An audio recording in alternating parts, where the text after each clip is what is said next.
magingo yatuvugana umunyamakuru Murindahabi Irene yamaze kwemeza itariki y'ubukwe bwe hamwe n'umukunzi we Nishimwe Liliane usanzwe yibera mu gihugu cy'Ububiligi. Murindahabi Irene abinyujije ku mbuga nkoranyambaga ze yatangaje ko ubukwe bwabo buzaba kuri 15 Kanama muri mwaka 2026. Murindahabi Irene akaba yamaze kubwira uyu mwari yamaze gushyira mu rukundo ati ndagukunda ndetse n'andi magambo menshi y'urukundo. Icyemezo cyo guhita afata umwanzuro wo gukora ubukwe ni icyemezo cyafashwe gitunguranye, ni nyuma y'igihe kirekire abantu benshi bamushinja kudakora ubukwe, ariko nyuma yaho uyu munyamakuru yaje kubona ko bikwiye ko agomba kurushinga, maze ahitamo gutangariza abaturarwanda bose ko agiye kurushinga n'uyu mwari witwa Nishimwe Liliane, umunyarwandakazi wibera mu gihugu cy'Ububiligi. Mu gihe rero impaka zikomeje kugenda ziba nyinshi, abaturarwanda bose bari bazi ko uyu munyamakuru azashaka umwarikazi Inkindi Aisha usanzwe ari umukinnyi wa filime nyarwanda, ndetse bakaba bari no gukina muri filime imwe uyu munyamakuru Irene Murindahabi yitwa Isereri. Rero bitewe n'ibihe byiza bagiranye, abaturarwanda benshi bakaba bari bazi ko uyu munyamakuru azashaka Inkindi Aisha, rero bikaba byakomeje kugenda birushaho kuvugisha abatari bake.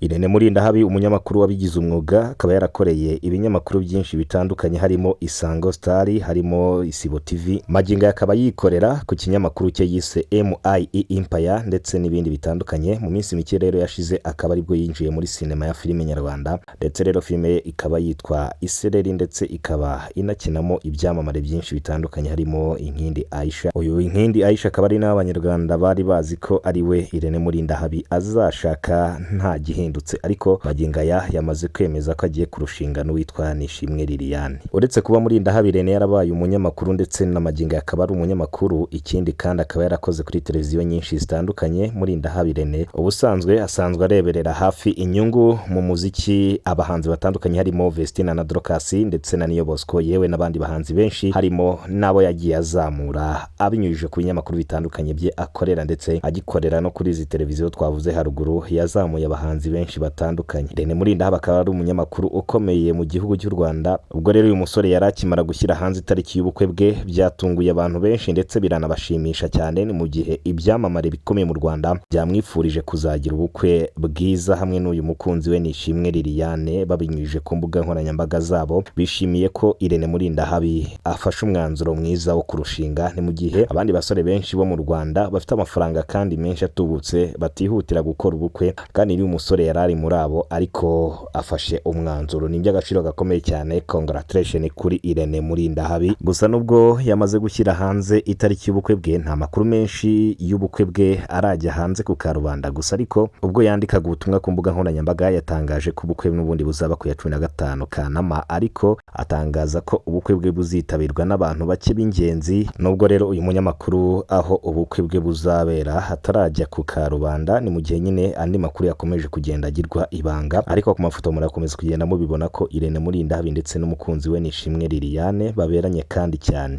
Njyewe rero nta kindi nkwisabira ni ukwikorera kuri subscribe ugakora no kunzogera kugira ngo amakuru yose azajya bagezweho ujye uyamenya 5 kuri 5 ndetse nta n'ikibazo. Yewe nkandira kuri ka subscribe rero niyo nkunga ngiye nkwisabira, uraba ukoze cyane. Ubukwe bwa Irene Murindahabi ni ubukwe buzaba bumeze neza, ni ikirori kizaba kimeze neza, kubera ko uyu musore n'ubundi yabanje gufata umwanya kugira ngo abanze ashaka amafaranga menshi, hanyuma ubukwe bwe ndetse n'umukunzi we bizabashe kugenda neza, hanyuma rero bazakore ikirori kimeze neza cyane, kandi nibamara no kubana Imana izakomeze kububakira. n'ibyo twabifuriza rero. Kandi congratulations kuri Irene Murindahabi akimara gushyira hanze itariki y'ubukwe bwe. Rocky Kimomo yanditse, Niyo Bosco yanditse, ndetse n'ibindi byamamare bitandukanye byifurije ishya n'ihirwe Irene Murindahabi wemeye gufata umwanzuro wo kwitegura kuba umupapa mu minsi mike iri imbere. Mu nyemerere rero ngiye mbashimire kandi nkomeze mbifurize kugira ibihe byiza. Ntuze kwibagirwa gukanda subscribe nyamuneka kugira ngo tujye tubana hano kuri Bivugwe TV umunsi ku munsi ko bwije bukeye, ku makuru meza bagezweho ndetse